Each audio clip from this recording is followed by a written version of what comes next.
All right, you grasshoppers. That's right. He is back by popular demand. The Studley man, Mark Puttenvink. And again, just to recap so everybody knows who he is. We did not know each other until recently. We connected on Facebook, and I didn't realize he had been the strength and conditioning coach with the New York Rangers back in the day.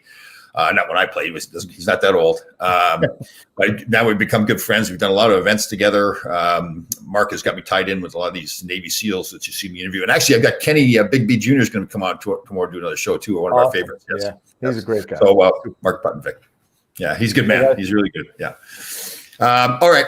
So you had you train fighters, and what's the name of your company again? PatriotTrainingsystems.com.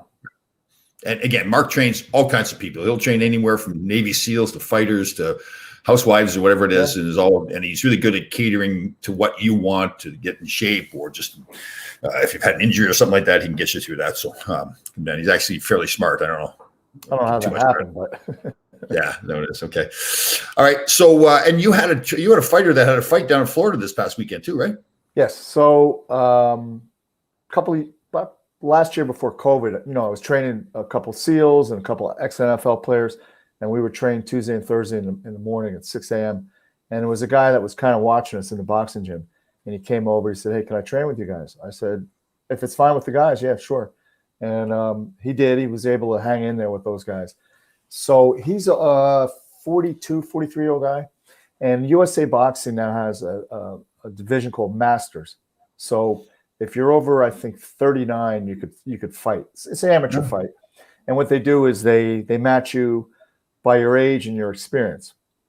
And most of the guys that do the Masters fights just kind of got into it later in life. It's almost like beer league, guys that maybe didn't really play but still want to play.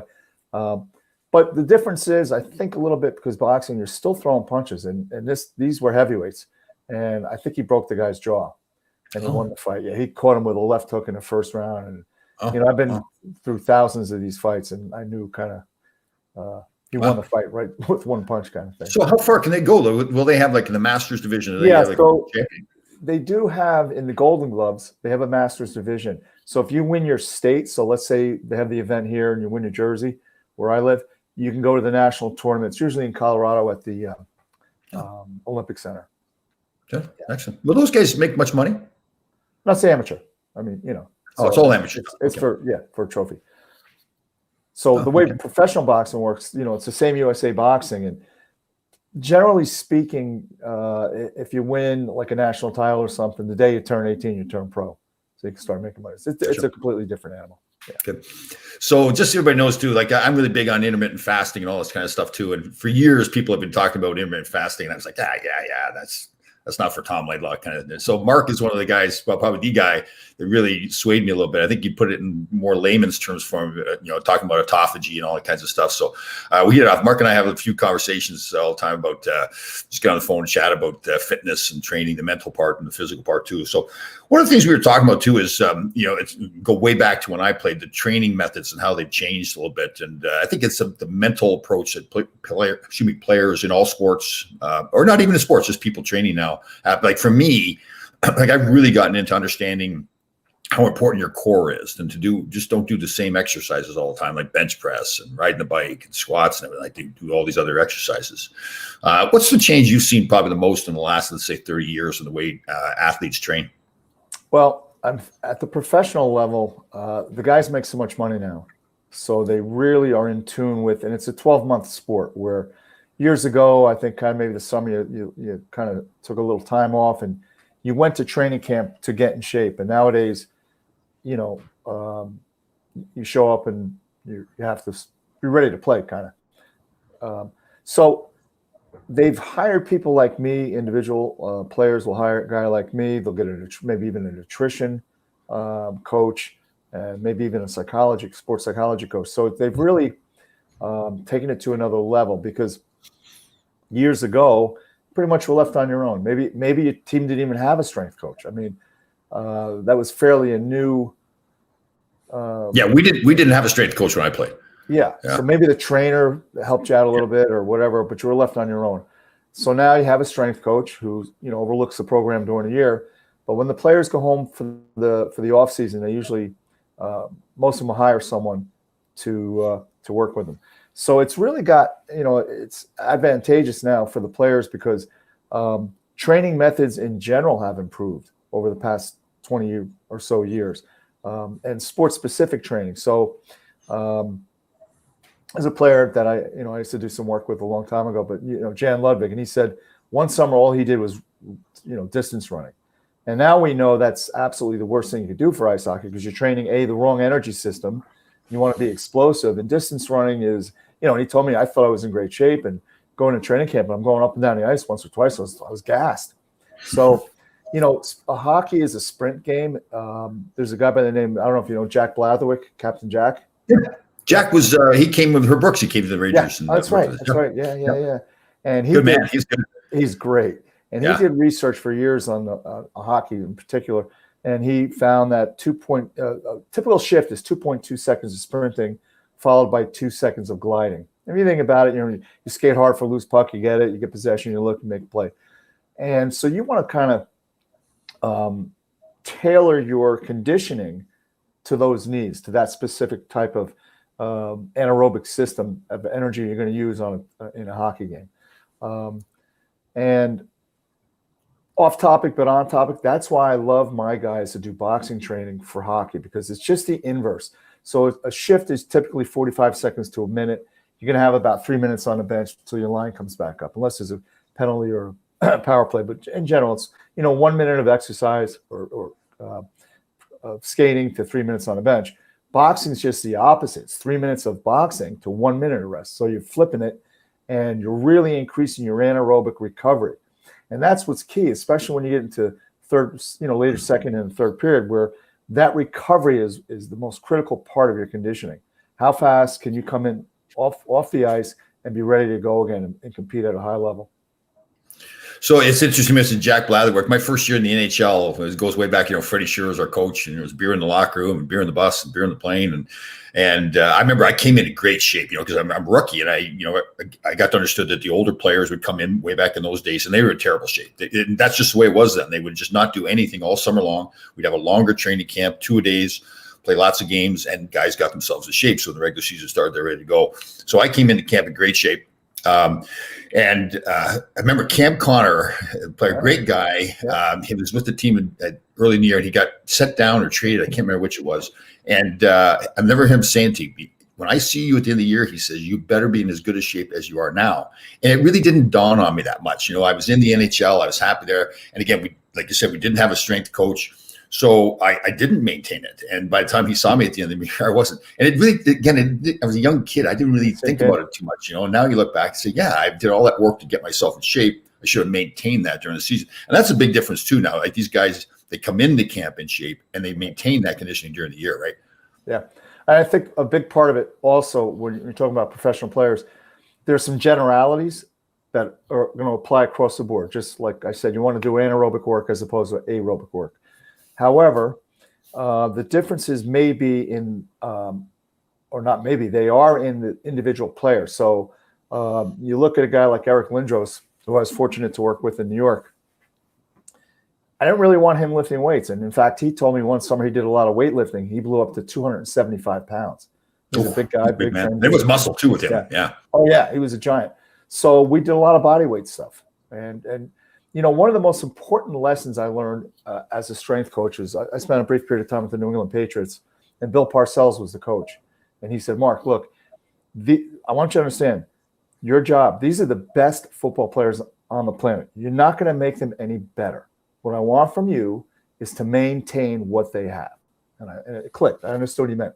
So, at the professional level, that is really what Sorry, Mark, sorry to interrupt you on that, though. Yeah. But do you think that's true? Like, don't you think you can make a better athlete by making them a quicker athlete? I think that happens before you get to the NHL or to the NFL or wherever you are. I think that's part of what, and I want to kind of talk about training for youth sports in particular. There may be some subtle changes, and maybe it's more to do with that recovery kind of thing, Tom. Being able to recover and go back out on the ice, or and perform. But I think one of the things that I came to understand is that the professional athletes nowadays are really invested in staying in great shape and buying into the whole concept of 12 months a year training, and really, and also understanding how important rest is, because we talked last week about like, you miss a day training, you think, oh my God, I'm a fat pig. I feel that way. You feel that way. It's really not true. There are days you need to rest. You need to recover. Recovery is very vital. And you need to have it scheduled, right? It can't be just like a random day. Say, okay, I'm going to take. You have a plan and a schedule to it. Yeah. Absolutely. Yeah. But as it pertains to youth athletes, there's some good things about what we know now, and if you see it in hockey in particular, popping up all over the place, training facilities that are all fights that are dedicated to hockey and hockey only. That's great. The only issue I do have is, and it's a general issue with playing only hockey 12 months a year, and not playing any other sports, because you're not becoming an athlete. Yeah, I think you don't want to zero in on one sport until you're somewhere around maybe 12, 13 to 15 years of age. And it's hard too, right? Because what's happening is, I know you know this, kids are trying out for teams, and the kids that play all year round, when they go to that tryout, they're now ready to go. Right. So now if you like smartly, like you say, well, my son's going to play lacrosse, let's say during the summer, and then he goes to the tryout. He hasn't been skating as much as those other kids, so he may not look as good at training camp. Right. But he will be that good down, 2 or 3 weeks down the road once he gets skating more. But then if he doesn't make the team, or the coach views him as not as good, so he's like a third line guy, that's the vision of him. So it's hard on the parents, because they think, well, I got to have my kid playing 12 months a year because, he needs to look good in tryouts. Well, that's just, I'm with you totally. Like when I played, I know this goes back a long time and training was a lot different. I would play lacrosse. We had box lacrosse up in Canada. We played in the hockey rink. So I played lacrosse. It overlapped a little bit. Usually it was like a week or two where you're playing both sports on either end. But yeah, I got so much more out of it. Like, learning, my foot speed got better, I think, with playing lacrosse, and you learn give and goes the same way that you use it in hockey. So I'm with you totally. Having so my first experience in professional ice hockey was with the Albany River Rats in the American Hockey League. And I took the guys out to Siena College, which is in Albany. We were going to do some sprinting, some bounding, some plyometrics. And we had a fair amount of Americans on the team at that time, but mostly Canadian, and of course a couple of European guys. And I was astounded. It was my first experience to see that the Canadian guys, they just didn't really grasp the whole plyometrics and doing skips and stuff, because all they've been doing is skating. Where the Europeans are exposed to this stuff because they play multiple sports. Sure. And the Americans, maybe if they played football or something, they were experiencing some of this. And I think that goes to the point where a lot of people sit back and say, why, in general, it's not true across the board, but why are European players at such a higher level of skill than the North American player? Our games are different, and I think even that's changing, right, Tom? Yeah, totally. It's becoming more and more of a skill game here in the States as well. Yeah. Definitely. All right. Here's my bone to pick here, and I'm going to see if you've got an answer for this. So when I played, I don't. Now maybe it would happen, but I don't remember us making a bigger deal about back-to-back games and how a goalie couldn't play back-to-back games, or you're going to be tired on the second night. I see that the numbers back that up now. The numbers show that teams are at a disadvantage in that second game of back-to-back. But my belief is, I believe that's more psychosomatic. I think we're talking ourselves into that's the case. And of course, a coach like John Tortorella, for instance, he won't allow that kind of talk. It's like you're telling yourself you're going to be tired, so you become tired, or you think, okay, I can take it the easy way out the second night. First of all, do you believe? Okay, yes, I can see you're going to be tired, especially when you're traveling. But do you believe it makes that much of a difference? No, and here's why. So it is more of a psychological factor than anything else. Roger Bannister broke the sub 4-minute mile. I think it was 1958. Up to that time, sports scientists, so to speak, felt it's humanly impossible to break a 4-minute barrier. Yeah. The year after he broke it, 100 other track and field athletes broke the 4-minute mile. So there was a psychological, if you put something in someone's head, you can't do it, that's the case. So in addition to that, so maybe you know this, maybe you don't, but part of my job was like 5 minutes in the third period, run in a trainer's room and make ice bags. And I would make 12 ice bags if we lost, only 9 if we won. You hurt less when you win. Yeah, true. So Yeah, it that's very true. really, yeah. So it really, it is a psychological factor. If you're at a high level, 24 hours is plenty of time to recovery if you're treating your body correctly. You know? Right. And if you're eating Yeah, the right foods and yeah, hydrating and all that kind of yeah, stuff. Yeah, right. absolutely. That is true too. Well, I won't show the audience, but I showed you before the show. I felt it really, and I hope it's not just me that I'm talking about, but you and I are the same way. We've trained ourselves now mentally and physically that okay, we're going to get hurt. Things are going to happen to us, right? Whether you're in training, you're falling down, whatever. So I was Mr. Think I can do everything. Tom Laidlaw walking across some ice in our parking lot the other day. It's like I'll never fall down on the ice. I went down and I landed on my elbow. My elbow now is pretty nice shade of purple and blue. But it's true, like because I trained myself so much, as soon as I went down, I knew I was in pain, but it was immediately actually get up right away, right? It's like, okay, because I think so many times you're going to fail in life. And you and I talk about this all the time too, that whatever you're doing, it doesn't have to be physical stuff, but part of life is the fact that you are going to fail. You're going to make mistakes. That's just what it is. It could be business, relationships, whatever.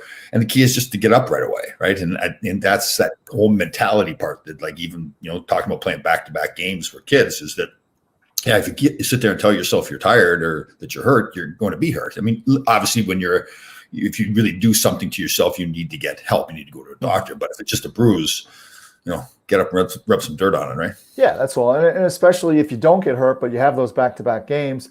And to your point, if you've been told that you're going to be, back-to-back games are tougher physically, you buy into it and you believe it. And they're just not. I mean, what is the difference if you play a game or the next day you have a hard practice? But that's where I think it's really critical for the training staff to look at the season and pick out those days of scheduled rest. No practice. Don't even bother coming to the rink. And that, Tom, is the issue I have with the youth sports in general, whether it's hockey, baseball, soccer. You're doing repetitive cyclical movements in particular sports, right? And if you're playing 12 months a year, you really increase the risk of long-term injury in terms of orthopedic injury, stress fractures, things of that nature. And also, which is just as important, is the mental drag, where he walks into the rink and goes, yeah. Well, you talked about that Jack Blatherwick. He was one of the first guys that we saw as a trainer. So Herb Brooks came in and he brought Jack with him. I think he was with him at the University of Minnesota as well.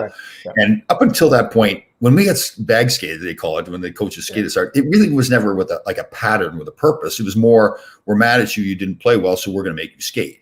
Right. Like somehow that was going to make us, punish us or whatever. We're going to play better. It's funny thinking back about that. Now, Jack was one of the first guys that had it all, like you said, he had it all charted out during the season based on the schedule and travel, the days we were going to have off, and the times that we were going to do extra skating.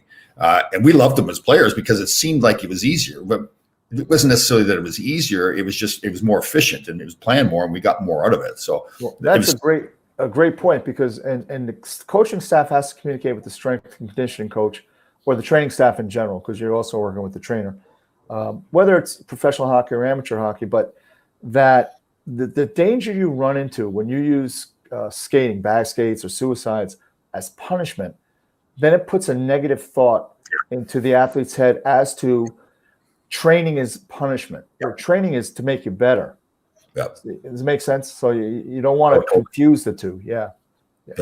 And again, it's one of those things too, you help a lot of people, I help a lot of people too. And they said getting started too, especially as kids, you want them to do, okay, let's do some pull-ups. Well, I can't do a pull-up. Right. Well, then, okay, let's do an assisted pull-up then. Either get somebody to hold your ankles or get some bands or whatever. There's always a way to get started in the exercise. And again, there's that mental part where, don't worry about the fact that you can't do it today. Just, work yourself up. If you want to be able to do 10 pull-ups, you can only do one. Well, just keep working at it. Do one this week, do 2 the next week, and work on it. You'll get to that 10. Don't get discouraged because you may not be where you want to be. Right?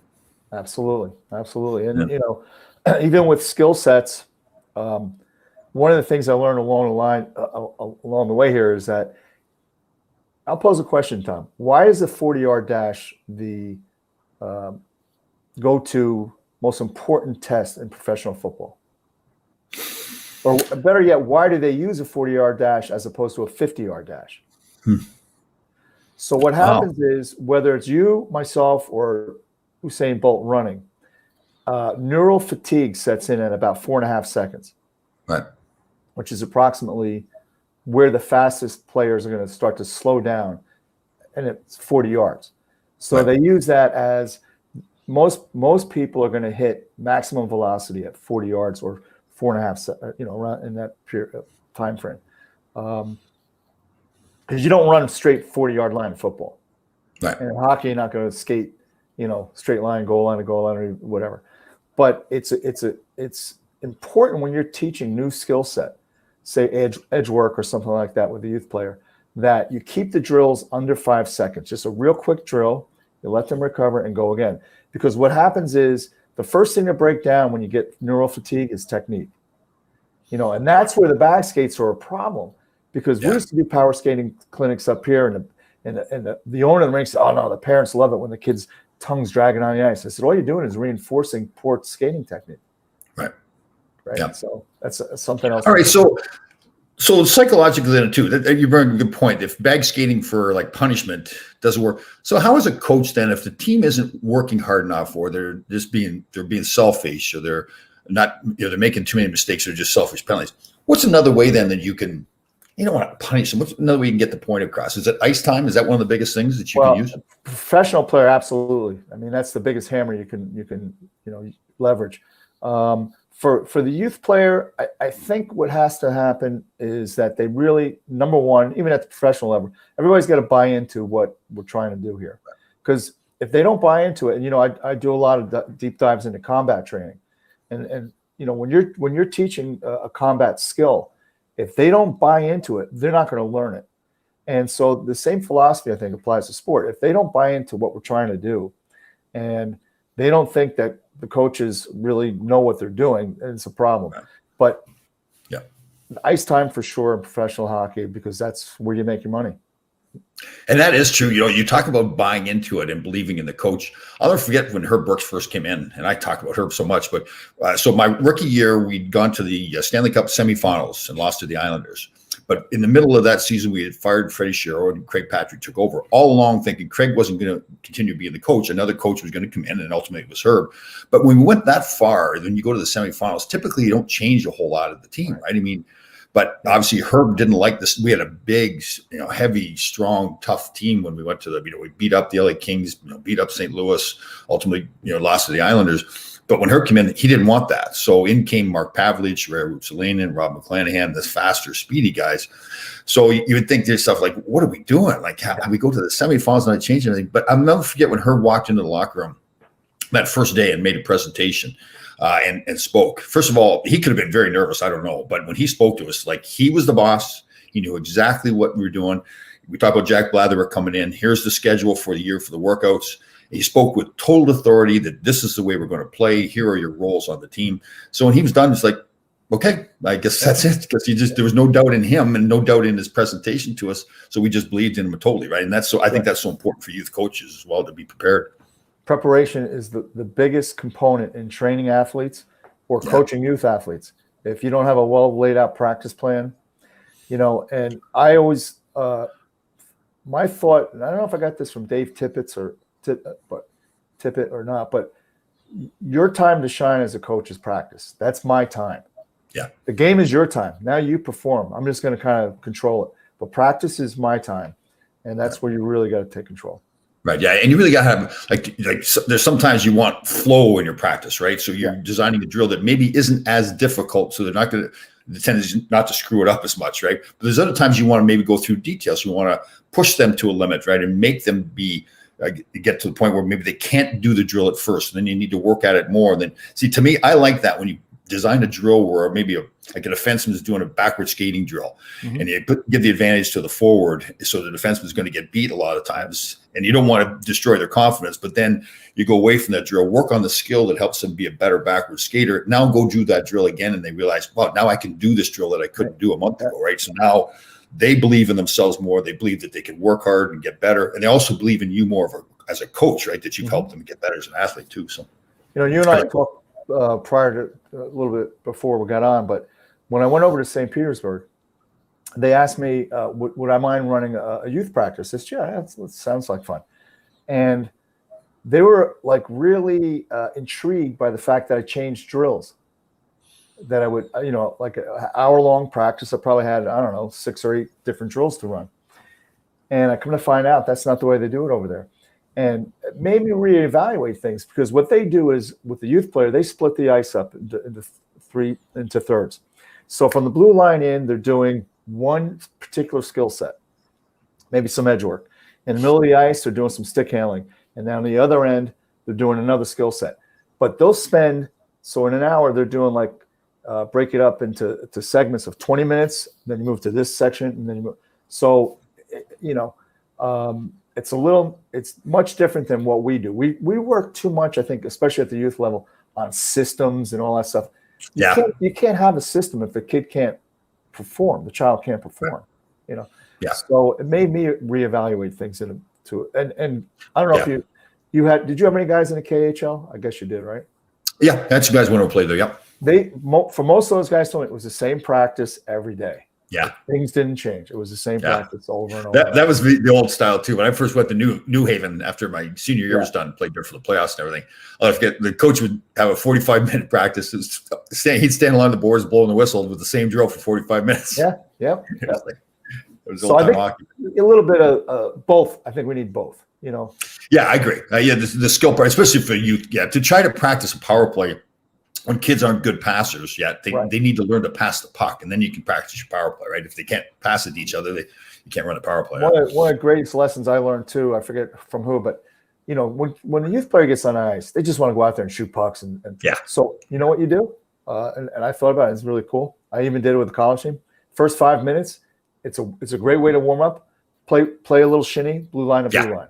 Definitely. And then they get it out of their system, and then they're ready to listen and learn. Especially with kids, because you think about a kid, he's going to practice after school. So all day long, well, I know pandemic is different, but typically all day long, they're in a classroom being told what to do, they're disciplined, follow the instructions and all that.